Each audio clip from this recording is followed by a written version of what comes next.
ఇప్పుడు ఎవిస్ హాస్పిటల్ని సంప్రదించండి. స్కానింగ్ కూడా ఫ్రీగా చేస్తున్నారు. Avis hospitals.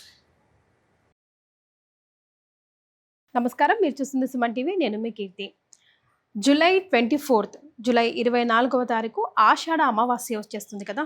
సో రకరకాల సమస్యలతో మనమంతా కూడా బాధపడుతూ ఉన్నాము. ముఖ్యంగా పెళ్ళిళ్ళు కాకపోవడం, పెళ్ళిళ్ళు అనుకున్న టైంకి అవ్వకపోవడం, మ్యాచెస్ రాకపోవడం, వస్తున్న మ్యాచెస్ వచ్చినట్టే వచ్చి వెనక్కి వెళ్ళిపోవడం, పెళ్ళిళ్ళకి సంబంధించిన సమస్యలు ఎలా ఉంటే ఇక పిల్లలు మాట వినకపోవడం, పెడదారణ పడడం, అండ్ అప్పుల బాధలు, ఉద్యోగాల్లో సమస్య, వ్యాపారం పెడితే సరిగ్గా అనుకూలంగా ఉండకపోవడం, ఇలా రకరకాల సమస్యలకి సరైన సమాధానం ఈ ఆషాఢ అమావాస్యని సద్వినియోగం చేసుకుంటే గనుక అంటున్నారు ప్రముఖ ఆస్ట్రాలజర్ బ్రహ్మశ్రీ నందిబట్ల శ్రీహరి శర్మ గారు. స్వయంగా వారే మనతో పాటు ఉన్నారు.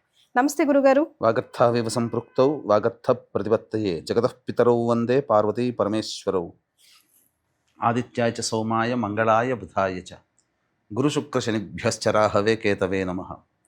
శృంగేరి జగద్గురు పీఠాధిపతులకి, కంచి పీఠాధిపతులకి నమస్కారములు తెలియజేసుకుంటూ కార్యక్రమాన్ని ప్రారంభిద్దాం. గురుగారు, జూలై 24th ఆషాఢ అమావాస్య, ఎన్నో సమస్యలకి సరైన సమాధానం ఈ రోజుని సద్వినియోగం చేసుకుంటే గనుక అని మీరు చెప్తూ ఉన్నారు కదా, ఏ రకంగా? వీక్షించేటువంటి ప్రేక్షకులు కూడా చాలా అతి క్లుప్తముగా మీకు వివరించడం జరుగుతుందమ్మా. సావధానంగా చక్కగా వినండి.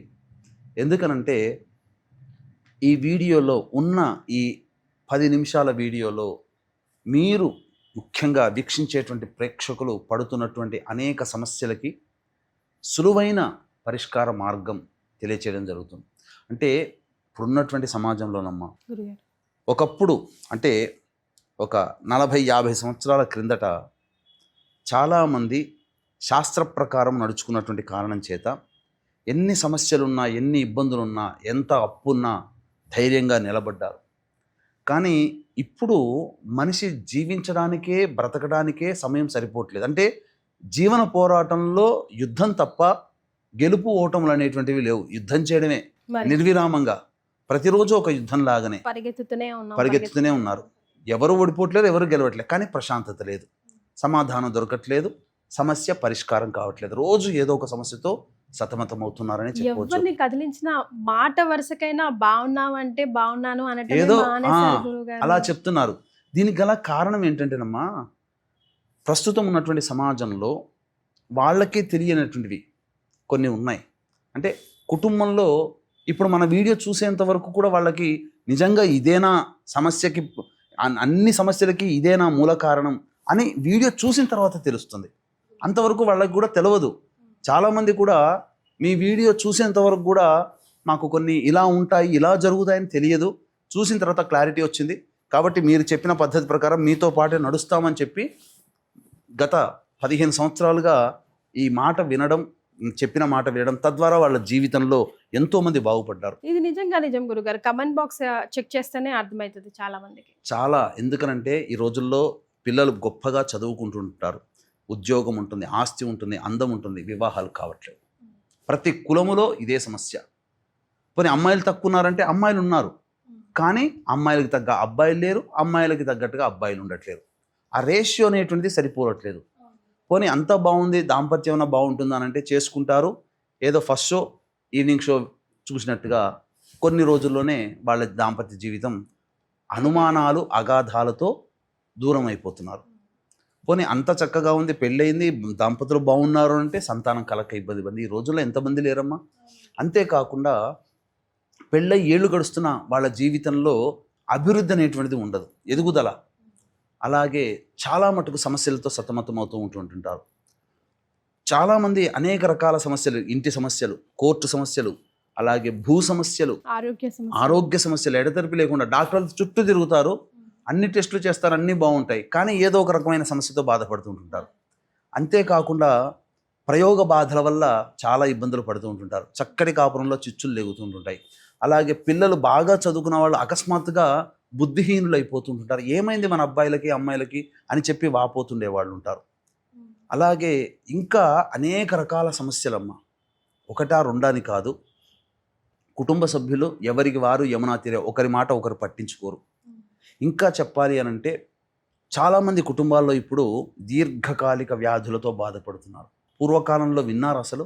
అవునండి గురుగారు. అసలు డయాబెటిక్ అంటే ఎక్కడో తెలుసా? మన మరి. వాళ్ళకి ఒక 30 సంవత్సరాల కిందట డయాబెటిక్ అంటే తెలియదు. అదే అంటుంటారు. ఇప్పుడు ఇప్పుడు ఇంట్లో పెద్దవాళ్ళు ఉంటే ఇవన్నీ ఏం రాగలమ్మా, ఈ పేర్లు కూడా తెలియవు మాకు, ఇప్పుడు వింటున్నాం ప్రతి అంటారు. కుటుంబంలో దీర్ఘకాలిక డయాబెటిక్ కానీ, థైరాయిడ్ కానీ, బీపీ కానీ ఇవి దీర్ఘకాలిక వ్యాధుల కింద లెక్క. ఉమ్.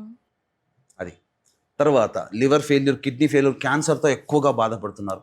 ఇప్పుడు క్యాన్సర్ అంటే ఈజీ అయిపోయింది అందరికీ. బ్లడ్ క్లాట్స్ కూడా గురువు గారు, సడన్ గా బీపీ ఎక్కువైపోవడము. అది చాలా మంది కుటుంబాల్లో.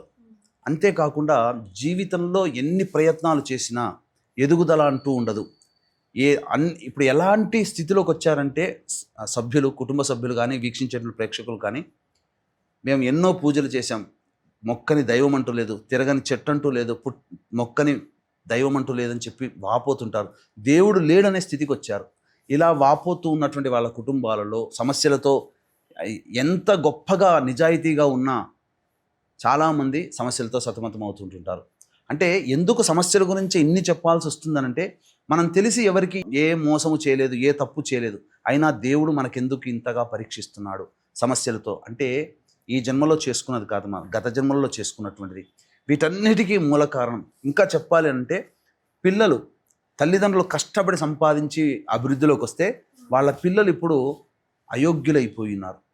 అంటే చదువు సంధ్య లేకుండా బజార్ మీద పడి తిరిగి సంఘ వ్యతిరేక శక్తులతో ఉండి కారాగార వాసాలు, చిల్లరగా తగాదాలు.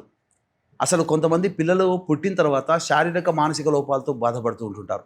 ఇలా చెప్పాలంటే వీటన్నిటికీ మూల కారణం ఏంటంటేనమ్మా, ఇప్పుడు వీక్షించేటువంటి ప్రేక్షకుల ప్రతి వాళ్ళు సమస్య అనేటువంటిది ఉంది అని అంటే దానికి ప్రధాన కారణం పితృదోషము లేదా పితృశాపము.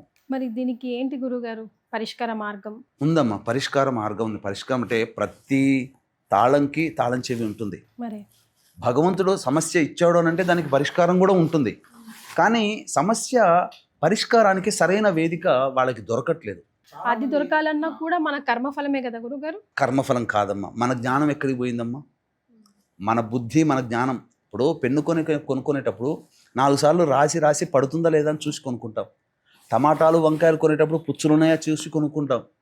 వస్తువు పోతే మంచిగా బ్రాండెడ్ షర్టా మంచిగా చూసి సరిపోయిందా లేదా అని చూసి కొనుక్కుంటాం.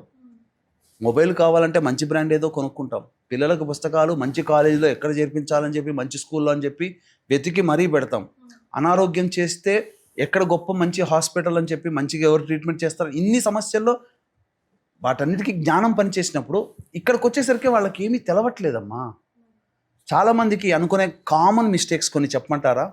పితృశాపము, పితృదోషము అన్న పిండ ప్రదానం ఏమో అనుకుంటారు. పిండ ప్రదానమే పితృదోషానికి పరిహారంగా పిండ ప్రదానం అని అనుకుంటున్నారు. కానీ అది కాదు. పితృదోషం వేరు, పిండ ప్రదానం వేరు. ఇది ఇంకొకటి, చాలామంది వీడియో చూడగానే డైరెక్ట్గా పితృదోషం అనుకొని ఎక్కడో గూగుల్లో వెతుక్కొని వెళ్ళిపోతారు. ఒకప్పుడు చాలా తక్కువ మంది వెళ్ళేవారు కాబట్టి శాస్త్రీయంగా దగ్గర కూర్చోబెట్టి చేశారు. ఇప్పుడు ఈ పితృదోషం అనే దానికి డిమాండ్ పెరిగింది కాబట్టి ఆటోమేటిక్గా సప్లై తగ్గుతుంది, డిమాండ్ క్వాలిటీ కూడా తగ్గిపోతుంది. వచ్చిన వాళ్ళు ఫోన్లో మాట్లాడే వాళ్ళు ఒకళ్ళు ఉంటారు, రిసీవ్ చేసుకునే వాళ్ళు ఒకళ్ళు ఉంటారు, పూజ దగ్గర చేయించే వాళ్ళు ఒకళ్ళు ఉంటారు. ఇంత జరుగుతున్న పరిణామంలో ఒక ఆశ్రమంలో 20 నుంచి 25 మంది చేయించే వాళ్ళు ఉంటారు. అందులో ఏ 3-4 బాగా పర్ఫెక్ట్గా చేయిస్తారు. మిగతా వాళ్ళంతా మిడిల్ క్లాస్ వాళ్ళు, జ్ఞానంలో పూజ చేయించే విధానంలో. బ్రాహ్మణుడు చూసుకుంటాడులే అని అనుకుంటారు. పూజల్లో మనం ఎక్కడైనా కానీ ఎక్కడికి వెళ్ళినా మన ఇంట్లో చేయించుకున్నా శాస్త్రం తెలిసిన వాళ్ళేమో ఒళ్ళు దగ్గరుండి చేయిస్తారు. మామూలు వాళ్ళకి తూతు మధురంగా చేసి పూజ కంప్లీట్ చేస్తారు ఎక్కడైనా కానీ. ఇదే దాంట్లో క్షేత్రాల్లో చేసేది తూతు మంత్రంగా జరుగుతుంది. వాళ్ళకి తెలియదు మంచిగా చేయిస్తాం లేదు, మంచిగా చేయించుకుంటారు. అదొక రెండో రకమైన దోషం. మూడవది ఏంటనంటే, ఈ మధ్య చాలామంది కొన్ని నక్షత్రాల్లో పుడితే పితృదోషం అని చెప్పి చెప్తున్నారు. అది అబద్ధము. కుటుంబంలో జరిగినటువంటి పరిస్థితులు, దుర్మరణాలు ఉంటేనే అది పితృదోషము తప్ప మిగతా ఏ రకంగా ఏ నక్షత్రాల్లో జన్మించినా అది దోషము కాదు. పితృదోషానికి నక్షత్రాలకి సంబంధమే లేదు. ఇది శాస్త్ర ప్రకారము, శాస్త్రంలో చెప్పబడిందే చెప్తున్నాము. కానీ ఎక్స్ప్లాయిట్ చేస్తున్నారు. ఎందుకంటే ఈ నక్షత్రాల్లో పుడితే పితృదోషం అన్నప్పుడు ప్రతి కుటుంబంలో చెప్పిన 19 నక్షత్రాల్లో ఉంటున్నారు. భయపడిపోయి చేయించుకోవాల్సిన అవసరం ఏముంది? నిజంగా ఉంటేనే చేయించుకోవాలి. కాబట్టి వీక్షించే ప్రేక్షకులు భయపడాల్సిన పని లేదు. ఇక పాయింట్లోకి వస్తేనమ్మా, ఈ పితృదోషానికి మన పీఠం ఆధ్వర్యంలో ప్రతి నెల చక్కగా కార్యక్రమాలు అనేటువంటివి చేయించడం జరుగుతుంది. చక్కగా ఇక్కడి నుంచి తీసుకుపోవడం జరుగుతుంది పరిమితమైన సంఖ్యలో. అంతే, ఫస్ట్ కమ్ ఫస్ట్ బేసిస్గా ఆషాఢ అమావాస్య పితృదోషాల నివారణకి చక్కటిదైనటువంటి రోజు. గురువారం అయింది, పునరుసు నక్షత్రం ఉంది, ఇంతకన్నా మంచి రోజు దొరకదమ్మా పితృదోషాల నివారణకి. అంతేకాకుండా మోసం ఇంకా ఎక్కడ జరుగుతుందనంటే, ఇలా నక్షత్రాలు పుడితే దోషమని చెప్పి భయపెట్టి తీసుకుపోయి గంటలో పూజ కంప్లీట్ చేయిస్తున్నారమ్మా. 3 నుంచి 4 గంటలు పడుతుంది పూజ కంప్లీట్ కావాలంటే. మరి ఇప్పుడు జరుగుతున్న మోసం ఏంటి? ఆ చెప్పిన వాళ్ళే వచ్చి తొందరగా చేయించి ఇంకెంతసేపు అని చెప్పి చేయిస్తున్నారట, అట్లా పురమాయిస్తున్నారు. కాబట్టి ఈ పితృదోషము అని అంటే గుర్తుపెట్టుకోండి ప్రేక్షకులుగా, తండ్రి వైపు 6 తరాలు, తల్లి వైపు 3 తరాలలో కేవలం దుర్మరణాలు కనుక ఉంటేనే అది పితృదోషం తప్ప నక్షత్రాల్లో జన్మించిన వాళ్ళకి పితృదోషాలు అంటూ ఉండవు. దుర్మరణాలు అంటే road accident, fire accident, suicide attempt, నదిలో బావిలో పడి చనిపోవడం, ఇంట్లోంచి వెళ్ళిపోవడం, లివర్ ఫెయిల్యూర్, కిడ్నీ ఫెయిల్యూర్, క్యాన్సర్తో చనిపోవడం, 60 సంవత్సరాల లోపల కుటుంబ సభ్యులు ఏ విధంగానైనా చనిపోయినా, అలాగే కరోనాలో చనిపోయినా, కాలసర్పదోషంలో జన్మించిన, స్త్రీ హత్య, గోహత్య, బ్రాహ్మణ హత్య కుటుంబంలో పైతరాల్లో ఎవరైనా చేసినా, అలాగే కుటుంబ సభ్యులు తరచూ యాక్సిడెంట్స్కి గురవుతున్నా, ప్రయోగ బాధలతో సతమతమవుతూ ఉన్నా, ఇంట్లో కేవలం ఆడ సంతానమే ఉండి పురుష సంతానం లేకపోయినా, అలాగే ఇంట్లో ఎవరింట్లోనైతే ఇంటర్ క్యాస్ట్, ఇంటర్ రిలీజియన్ మ్యారేజ్లు జరుగుతాయో వాళ్ళ ఇంట్లో పితృశాపాలు ఉన్నట్లే.